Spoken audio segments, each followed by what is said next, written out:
네, 안녕하십니까. 세무사빠의 세금 이야기. 오늘은 세금의 기초에서 두 번째 시간이죠. 살펴볼 내용은 세법의 기본적인 원리 원칙 부분이라 할 수 있습니다. 가장 기본적인 원칙에 의해서 세법이 만들어지고 입법이 되고 그 다음에 적용되는 모든 과정을 거치거든요. 그래서 첫 번째 공부할 게 뭐냐면 국세부가의 원칙이라는 거. 가장 기본적인 것이죠. 국세부가의 원칙에 부합되지 않는 세법은 만들어질 수도 없고요.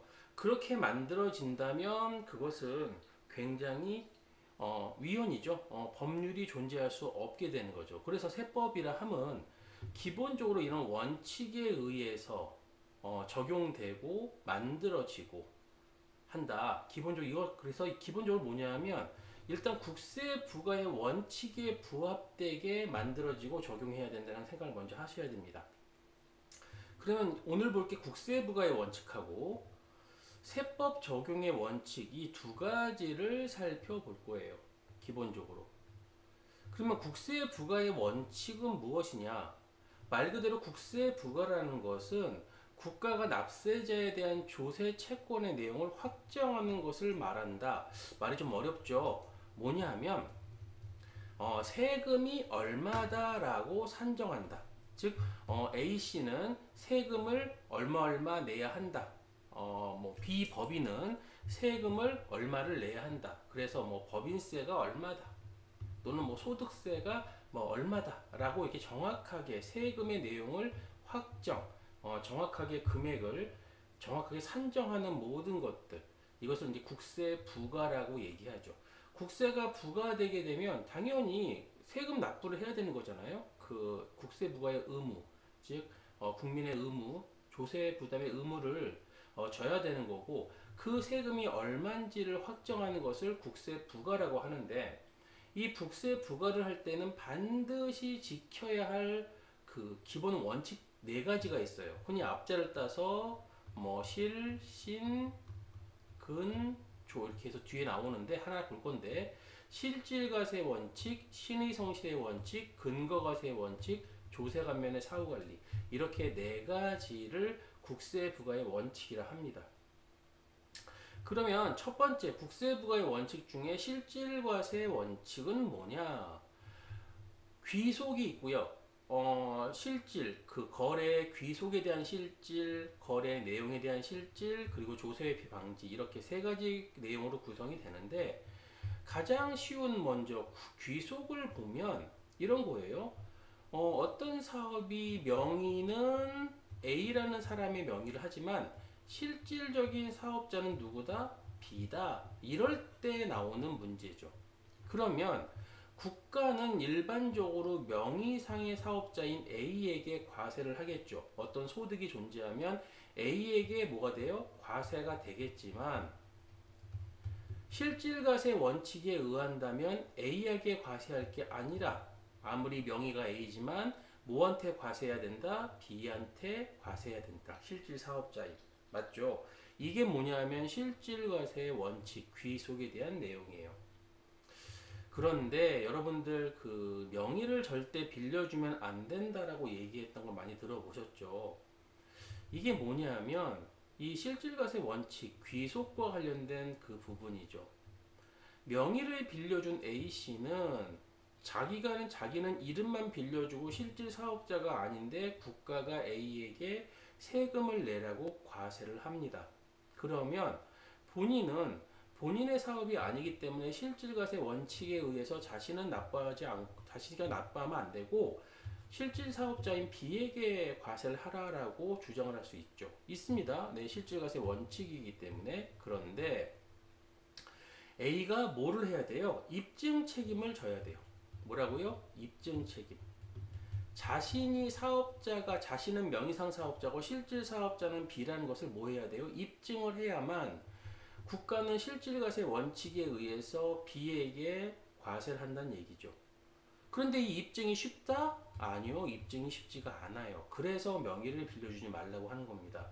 기본적으로 입증이 쉽지 않다 보니까 이 명의를 빌려줘서 이 명의상의 사업자가 실질 사업자가 누구라고 입증하고 싶어도 이 증빙이라든가 증거라든가 이것을 대는 게 쉽지가 않아요. 그래서 아무리 실질과세 원칙이 존재한다 하지만 이거 명의를 빌려주는 거는 굉장히 위험한 일이다. 네, 이렇게 생각하시면 되고, 실질과세 원칙 내용에 대한 것들, 네, 이런 거 되게 많죠. 실질적으로는 네, 접대비, 뭐 지금은 기업 업무 추진비란 말을 쓰죠. 접대비란 말이 아니고 업무 추진비를 많이 쓰는데, 뭐 옛날 말대로 접대비인데 접대비 처리하지 않고 뭐죠? 복리후생비 처리했다.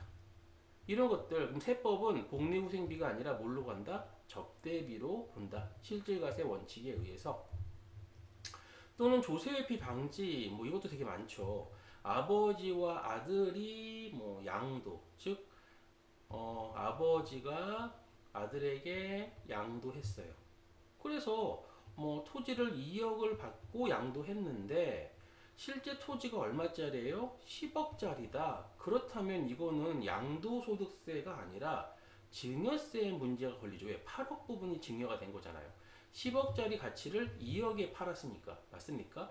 이랬을 때 이거는 증여세 부분이 양도소득세가 과세될 게 아니라 증여세가 과세된다는 어떤 조세회피 방지를 위한 규정. 이런 것도 전부 어디에 속한다? 실질과세 원칙에 속해 있다.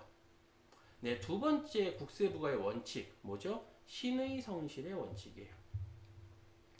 이거는 뭐냐면 납세자나 과세관청이나 모두 신의 있고 성실해야 된다는 원칙이거든요.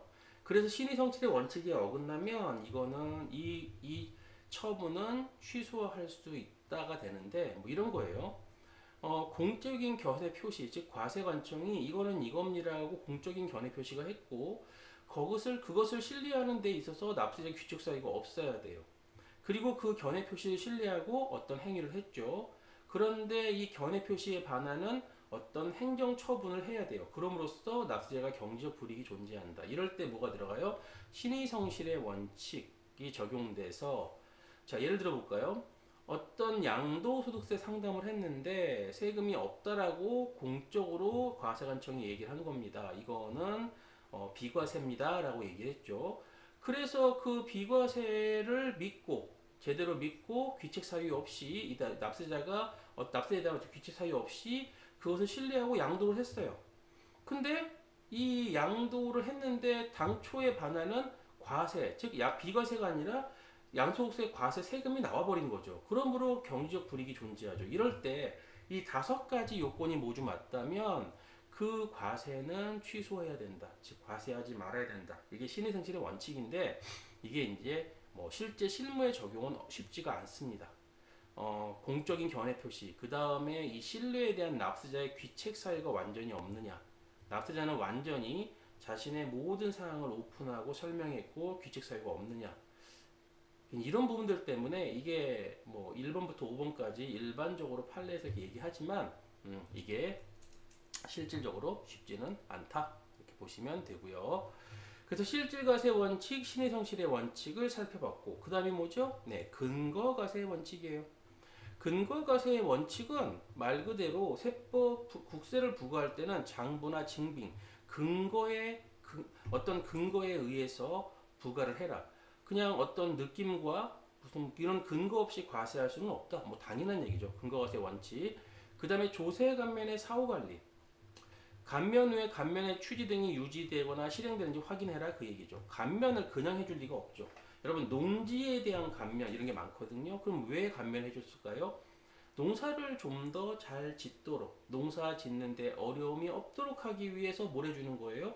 감면을 해주는 거죠. 근데 감면을 받은 후에 농사는 안 짓고 형질리 변경해서 상가를 임대해주고 있다. 그렇다면 이거는 감면해줄 필요가 없는 거죠. 그럴 때 바로 뭐 할 수 있다? 감면이 이루어지지 실제로 이 취지 등이 성취되고 실행되지 않다면 바로 뭐예요? 그것을 취소하고 감면을 취소하고 뭐예요? 추징한다. 이게 조세 감면의 사후관리. 이거 이제 추징당합니다. 세금 감면 받은 거 다 추징당하고 가산세 문제들도 있겠죠. 자, 이게 국세 부과의 원칙입니다. 자, 살펴보면 네 가지죠. 실질과세 원칙, 신의성실의 원칙, 근거과세의 원칙, 조세감면의 사후관리. 이게 이제 국세부과의 원칙이고, 세법 적용의 원칙, 이거는 조금 더 이제 범위가 적어지는 거죠. 국세 부과라는 큰 틀 안에서 국세를 부과하려면 뭐 해야 돼요? 세법이 적용돼야 되거든요. 즉 구체적 사실에 해석한 세법의 내용을 결부시킨다. 네. 실제 실무상의 사실에 이 세법의 내용을 결부시키는 모든 과정, 이것을 세법 적용이라 얘기하고, 네 가지가 존재합니다. 세법 해석의 기준, 소급과세 금지, 세무공무원 재량의 한계, 기업회계 존중, 네 가지가 존재하는데 이해하시면 돼요. 세법 해석의 기준, 재산권 부당침해 금지의 원칙. 그래서요, 세법을 해석할 때 어떻게 해석하자? 네, 엄격하게 해석하자. 자, 엄격 해석의 원칙. 그 다음에 유추 해석이 아니라 물리 해석, 즉 문자 그대로 해석, 엄격 해석. 왜냐하면 엄격 해석하고 문자 그대로 해석해야 재산권이 부당히 침해되지 않는다. 여러분, 세금이라는 것은 그 사람의 재산권을 진짜 부당히, 그러니까 배상권을 부당이 아니라 재산권을 침해하는 거죠. 세법을 제대로 낸다는 얘기는 재산권이 없어지는 부분이기 때문에 이 부분에 대해서 부당 침해가 일어나지 않도록 엄격하고 물리적으로 해석한다.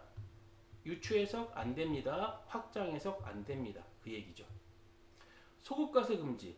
법이 새로 만들어지면 새로 만들어진 법은 그 이후부터 적용한다. 즉 법이 만들어졌으면 그 이후부터 적용해야지 그 뒤로 적용할 수 없다. 이게 소급과세 금지예요. 해석도 마찬가지. 새로운 해석이 나오면 앞으로 앞으로 벌어질 거에 대해 적용해야지 뒤로는 적용할 수 없다. 그런데 일반적으로 부진정 소급 같은 거, 여러분 이거 왜 그러냐면 여러분 뭐냐면 1월 1일부터 뭐 소득세 12월 31일 과세 기간이 존재하는 소득세법, 소득세 과세 기간 1년 존재하는데 사이에 예를 들어서 5월 1일에 개정됐어요. 그러면 이 개정된 거는 5월 1일 이후부터 적용은 되는데 그럼 앞에 있는 1월부터 4월은 적용하면 안 되냐? 아니죠. 1월부터 4월까지 적용이 가능하다. 이걸 이제 부진정 소급이라 그래요. 이렇게 기간이 존재하는 세금이 존재할 때 그 기간세에 개정이 일어났을 때 과세기간 개시일부터 적용할 수 있다. 그게 뭐냐면 부진정 소급도 인정 가능하고 또 소급해서 유리하다. 그렇다면은 인정되는 것으로 보는 학설이 다수설입니다. 기본적으로. 자, 그리고 또 세 번째 세법 적용 원칙, 세무공무원 재량의 한계. 네. 세무공무원 재량의 한계를 엄격히 해야 된다. 즉 뭐냐면 자신이 할 수 없는 일을 해준다고 얘기하거나 자신의 그 업무 범위를 넘어서서 처리하는 것들을 하면 안 된다. 즉 자신의 재량의 한계를 정확히 지켜야 한다. 그 얘기고, 세법이 모든 것들을 다 규정하고 있을 수 없다 보니까 당연히 세법의 규정이 없으면 뭐를 적용해야 돼요? 기업회계를 적용한다. 기본적으로. 네, 세법에 다른 규정이 없으면 기업회계를 그대로 존중한다. 그래서 세법 적용의 원칙, 네, 실제 실무상 사실에 세법을 결부시키는 모든 과정, 이 세법 적용의 원칙은 네 가지: 세법 해석의 기준, 소급과세 금지, 세무공무원 재량의 한계, 기업회계 존중, 이렇게 볼 수가 있습니다. 네, 그래서 이번 시간 여기까지 하고요. 다음 시간에 이어서 진행하도록 하겠습니다.